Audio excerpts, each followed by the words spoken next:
Hello viewers. तो यहाँ पर हम ये नोटिफिकेशन को एक बार फिर से ला रहे हैं। पहले भी हमने ये नोटिफिकेशन अपलोड किया था, लेकिन अगर अब भी आप ने ये फॉर्म नहीं भरा है तो एक बार आपको और याद दिला रहे हैं हम लोग।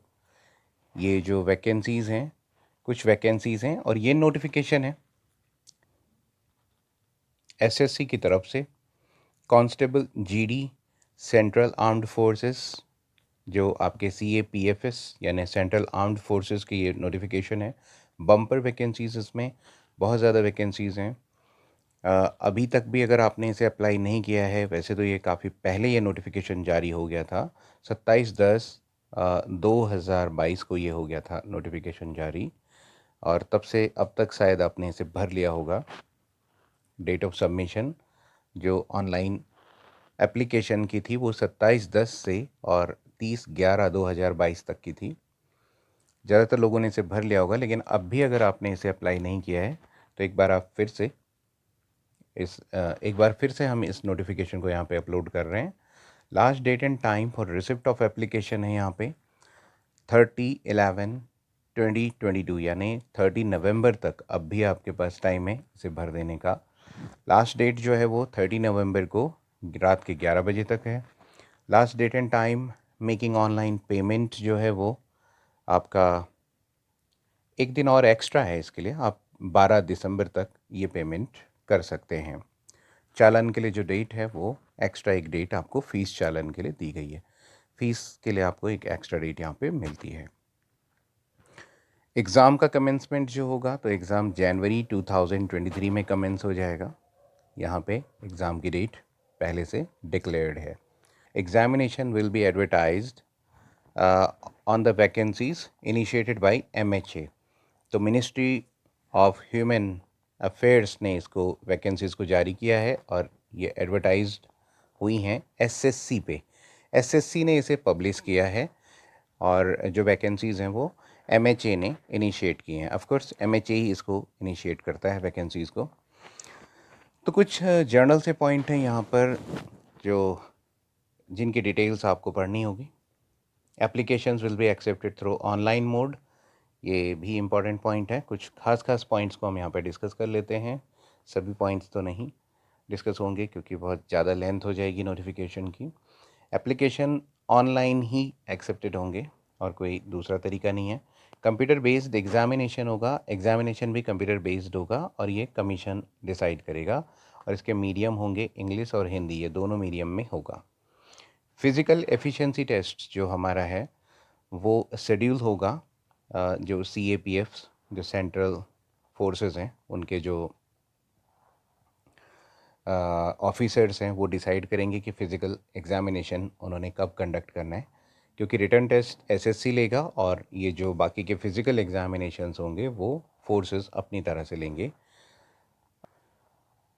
Collection of required eligibility certificates, eligibility के जो भी सर्टिफिकेट्स हैं, डॉक्यूमेंट्स हैं, वो सब डिटेल्ड मेडिकल एग्ज़ामिनेशंस के टाइम पे ही लिए जाएंगे। वैकेंसीज़ जो हैं वो SSF और NCB की वो ऑल इंडिया बेसिस पे भरी जाएंगी, बाकी सभी स्टेट बेसिस पे भरी जाएंगी।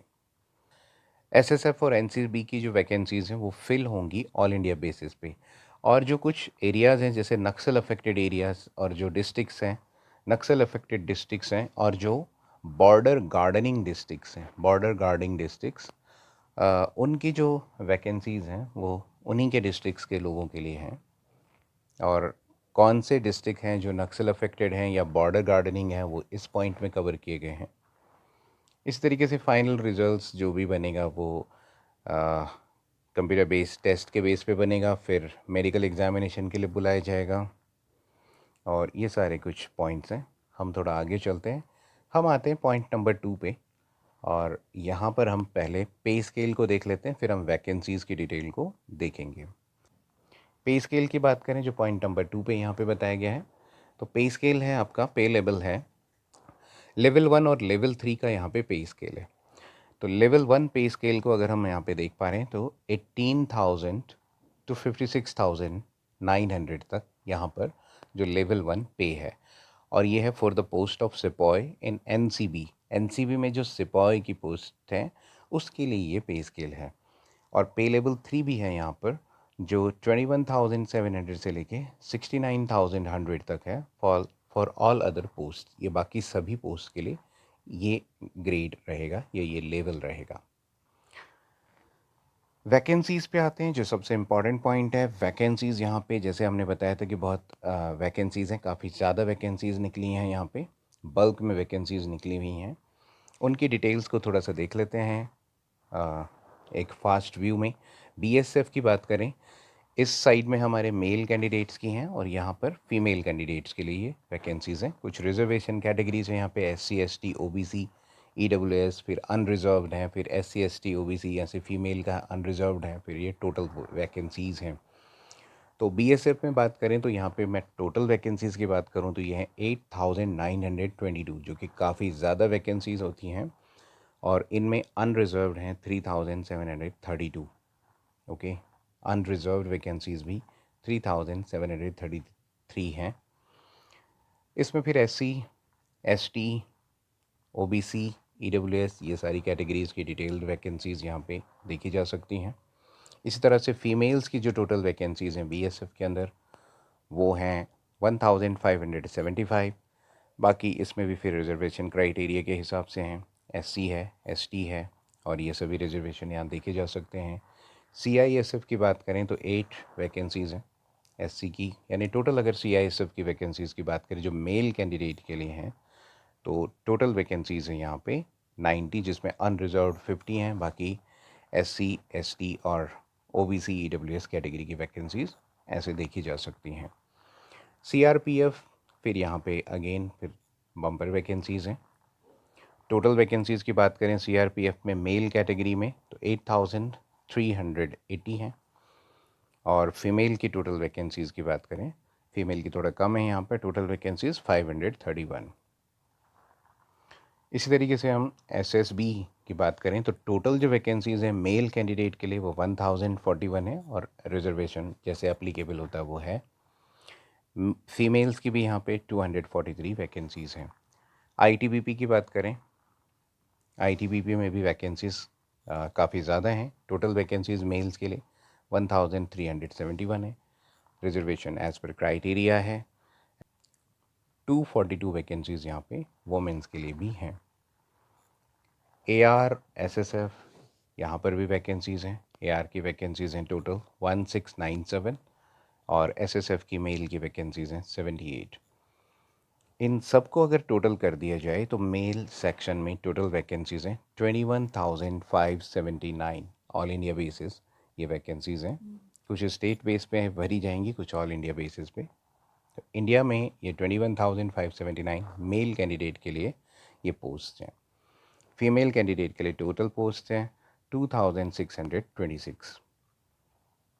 इसके अलावा यहाँ पे एनसीबी की पोस्ट भी हैं, जिनको हम आगे देख लेते हैं। नीचे एक पॉइंट और है, एनसीबी की पोस्ट हैं यहाँ पे। एनसीबी में एससी के लिए 25, एससी के लिए 11, ओबीसी की 38, ईडब्ल्यूएस और ये सब मिला के टोटल वैकेंसी 164 और भी हैं, और इन सबको मिला के वैकेंसीज हो जाती हैं 24,369। तो एक काफ़ी ज़्यादा वैकेंसी होती हैं एक बार में।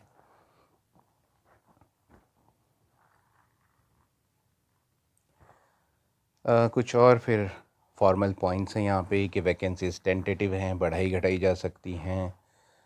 10% वैकेंसीज़ जो हैं वो एक्स सर्विसमैन के लिए हैं। इसी तरीके से वैकेंसीज़ जो अलग अलग फोर्सेस की हैं वो स्टेट यूटी वाइज भी भरी जाएंगी।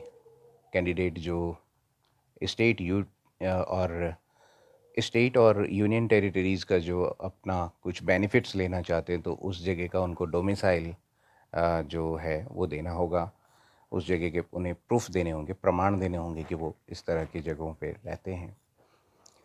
फिर जनरल सी फॉर्मल इंस्ट्रक्शन है यहाँ पे। Nationality, citizenship, of course Indian citizen होना चाहिए, और डोमिसाइल उनका इंडिया का कहीं का हो सकता है, स्टेट या कहीं का भी। एज लिमिट की बात कर लेते हैं, ये इंपॉर्टेंट पॉइंट है। 18 to 23 ईयर्स होनी चाहिए एज, और ये कैलकुलेट होगी 1/1/2023 यानी 1 जनवरी 2023 को।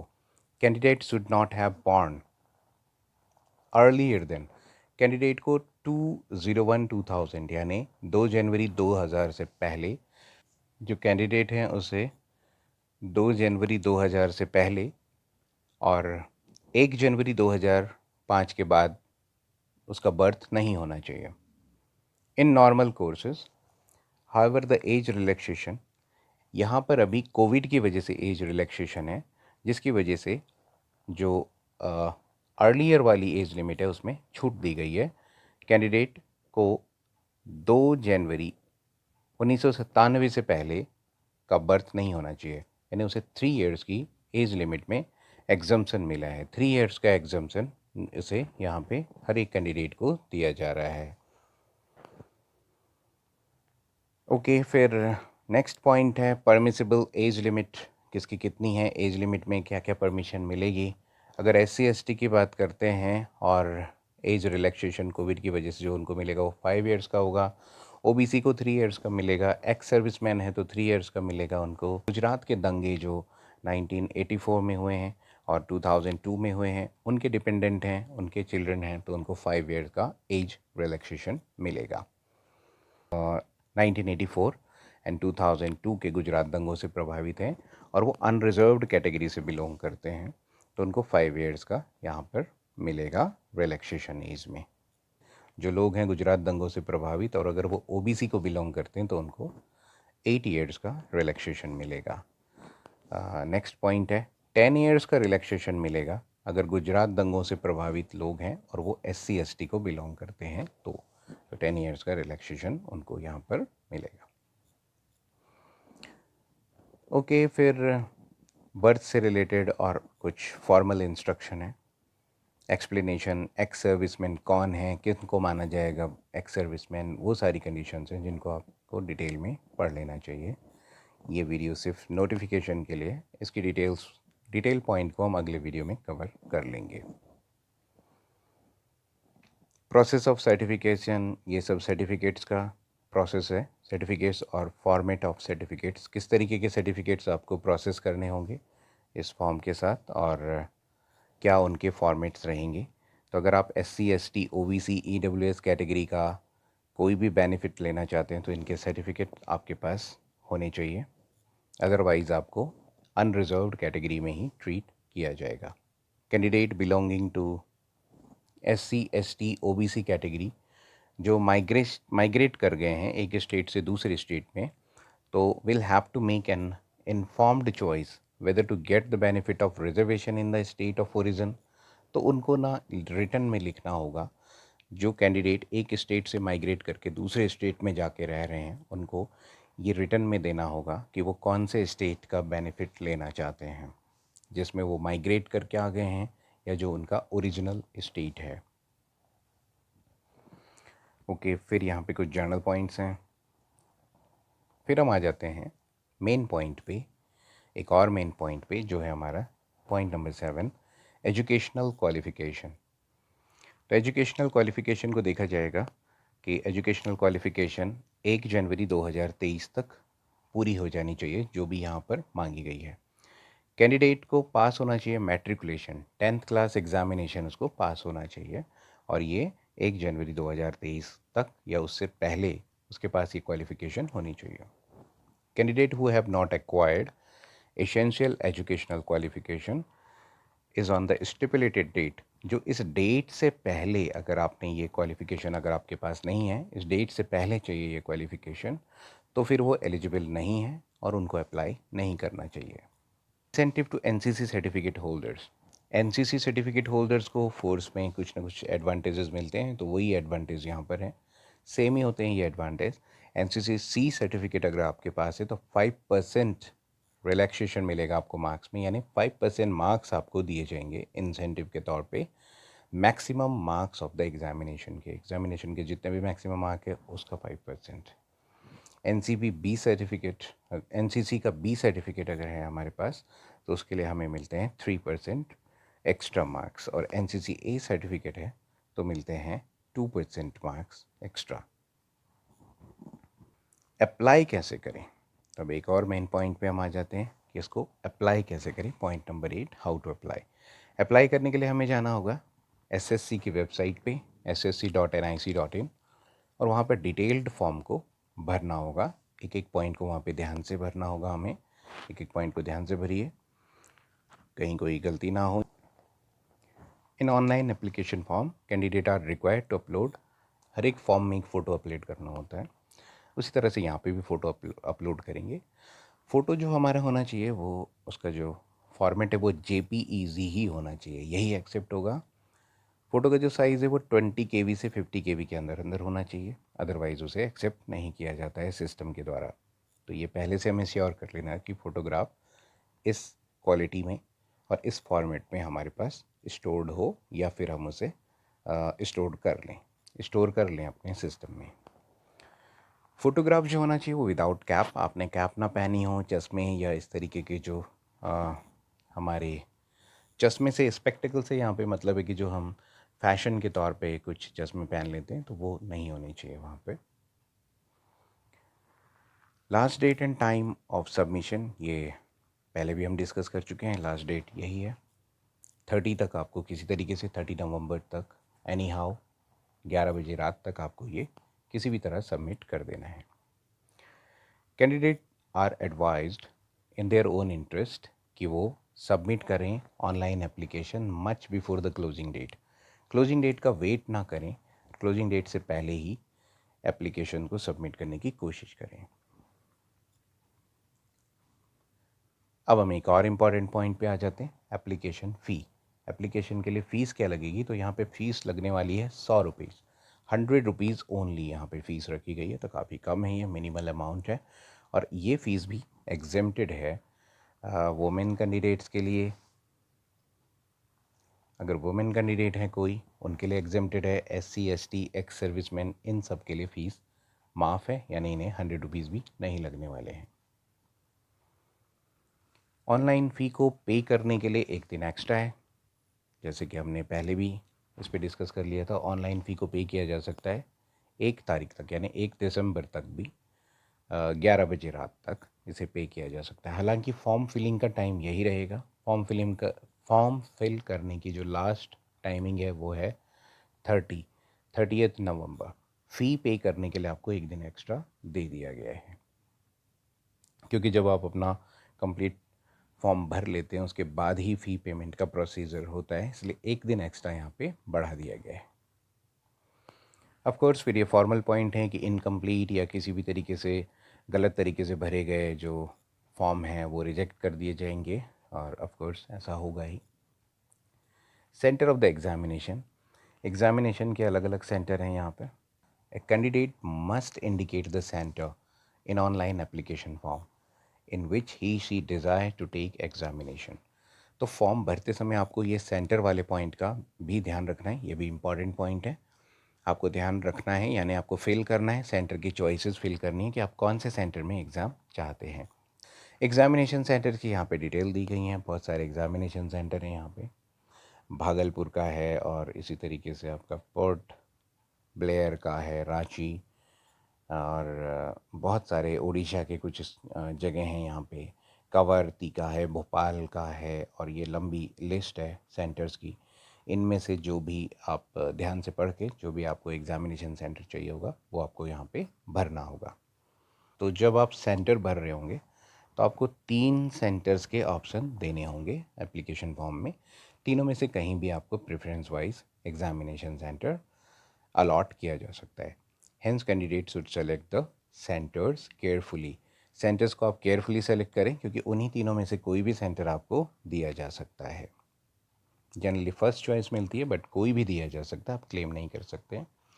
The commission will be endeavor to accommodate the candidate in centres opted by them. तो जो कमीशन होगा वो उनके चॉइसेस के हिसाब से सेंटर अलोकेट कर देगा। ओके, सेंटर जो होंगे कंप्यूटर बेस्ड एग्ज़ाम के, क्योंकि एग्ज़ाम कंप्यूटर बेस्ड होना है तो जो सेंटर होंगे वो PET PST और डिटेल्ड मेडिकल एग्ज़ामिनेशन। जब ये एग्ज़ाम हो जाएगा कंप्यूटर बेस्ड एग्ज़ाम, उसके बाद डिटेल्ड मेडिकल एग्ज़ामिनेशन के लिए कैंडिडेट्स को बुलाया जाएगा, और वो एज पर वैकेंसी ही बुलाया जाएगा, जिस तरह से वैकेंसीज अवेलेबल होती रहेंगी। Okay, scheme of examination. तो थोड़ा सा सिलेबस और स्कीम पे बात कर लेते हैं। स्कीम क्या है एग्जामिनेशन की? कंप्यूटर बेस्ड एग्जामिनेशन होगा, कंप्यूटर बेस्ड टेस्ट होगा। यहाँ पे 80 क्वेश्चंस होंगे, 2 मार्क्स ईच होंगे। और यहाँ पे सब्जेक्ट वाइज डिटेल कुछ इस तरह से है। इसकी सब्जेक्ट वाइज डिटेल को हम देख लेते हैं एक बार। तो सब्जेक्ट वाइज डिटेल है, पार्ट ए होगा जर्नल इंटेलिजेंस एंड रीजनिंग का, जिसमें 20 क्वेश्चन होंगे। ऑफकोर्स 2 मार्क्स का एक क्वेश्चन है तो 40 हो गए मार्क्स। और इस तरीके से पार्ट बी होगा general knowledge and general awareness, जिसमें कि 20 क्वेश्चंस होंगे, 2 मार्क्स ईच है तो 40 हो गए मार्क्स। पार्ट सी होगा आपका एलिमेंट्री मैथमेटिक्स, जो बेसिक मैथमेटिक्स होती है, और इसमें होंगे 20 क्वेश्चंस, 2 मार्क्स ईच होगा तो 40 हो गए मार्क्स। और पार्ट डी में होगा इंग्लिश हिंदी। पार्ट डी जो है उसमें होगा इंग्लिश एंड हिंदी का एग्ज़ाम, और उसमें 20 क्वेश्चन है, 40 मार्क्स। तो इस तरीके से जो टाइमिंग है इन क्वेश्चंस को करने के लिए, 80 क्वेश्चंस को करने के लिए जो टाइमिंग होगी वो 60 मिनट की टाइमिंग होगी। 1 आवर का ये एग्ज़ाम होगा। एग्ज़ाम के जो क्वेश्चंस होंगे 80 के 80 सभी क्वेश्चंस ऑब्जेक्टिव टाइप्स होंगे, मल्टीपल चॉइस टाइप्स, और कंप्यूटर बेस्ड होंगे, यानी आपको कंप्यूटर में अपनी चॉइस फिल करनी होगी। नेगेटिव मार्किंग होगी यहाँ पे गलत आंसर करने के लिए। 0.5 मार्क्स यानी आधा मार्क्स काट दिया जाएगा नेगेटिव मार्किंग के लिए। और एग्ज़ामिनेशन की डेट इन्फॉर्म कर दी जाएगी फॉर्म सबमिट होने के बाद। जब भी एग्ज़ामिनेशन का टाइम आएगा तो उसके बारे में नोटिफिकेशन भेज दिया जाएगा। फिर यहाँ पे कुछ और चीज़ें हैं डिटेल्ड, कुछ पॉइंट हैं, और उसके बाद आ जाता है फिर सिलेबस। तो सिलेबस को हम एक डिफरेंट वीडियो में डिस्कस करेंगे। Physical efficiency test. Physical efficiency आपकी किस तरह की होनी चाहिए, उसके लिए क्या क्या आएगा, उसको थोड़ा सा यहाँ पे कवर करते हैं। हालांकि सिलेबस वाले में भी हम इसे कवर करेंगे, बट फिज़िकल एफिशिएंसी पहले से आपको पता होनी चाहिए जब आप अप्लाई कर रहे हैं, क्योंकि डिटेल सिलेबस तो आप अप्लाई करने के बाद भी देख सकते हैं, क्योंकि अभी अप्लाई करना ज़रूरी है, क्योंकि कुछ ही दिन बाकी है। 30 तक ही अप्लाई करने की डेट है। मेल कैंडिडेट के लिए 5 किलोमीटर्स का रन होना चाहिए, और वो 24 मिनट्स में इसे कंप्लीट कर सकते हों, अगर हम फिज़िकल एग्ज़ाम की बात करें। फीमेल्स के लिए 1.6 किलोमीटर्स की रन होनी चाहिए, और वो इसे 8.5 मिनट्स में कंप्लीट कर सकते हों। For the candidates other than those belonging to Ladakh region, Ladakh region से अलग, उसके लिए क्राइटेरियाज अलग हैं। और 1.6 किलोमीटर्स इन हाफ मिनट्स होना चाहिए, 6.5 मिनट्स। 1.6 किलोमीटर 6.5 मिनट में होना चाहिए। इस तरह से फीमेल्स के लिए 800 मीटर्स 4 मिनट्स में होनी चाहिए। और for all candidate of Ladakh region, तो जो ऊपर वाला क्राइटेरिया है वो लद्दाख से अलग जो रीज़न है वहाँ के लिए है, और नीचे वाला जो क्राइटेरिया है वो लद्दाख रीजन के लिए। ठीक है, इसमें हमारा मेन पर्पज़ था कवर करना नोटिफिकेशन को और वैकेंसीज़ की डिटेल को। ये वीडियो वैकेंसीज़ की डिटेल पे था और डेट्स पे था। फिर एग्ज़ामिनेशन सिलेबस और फिज़िकल एग्ज़ामिनेशन क्राइटेरिया को हम अगले शॉर्ट में कवर करेंगे।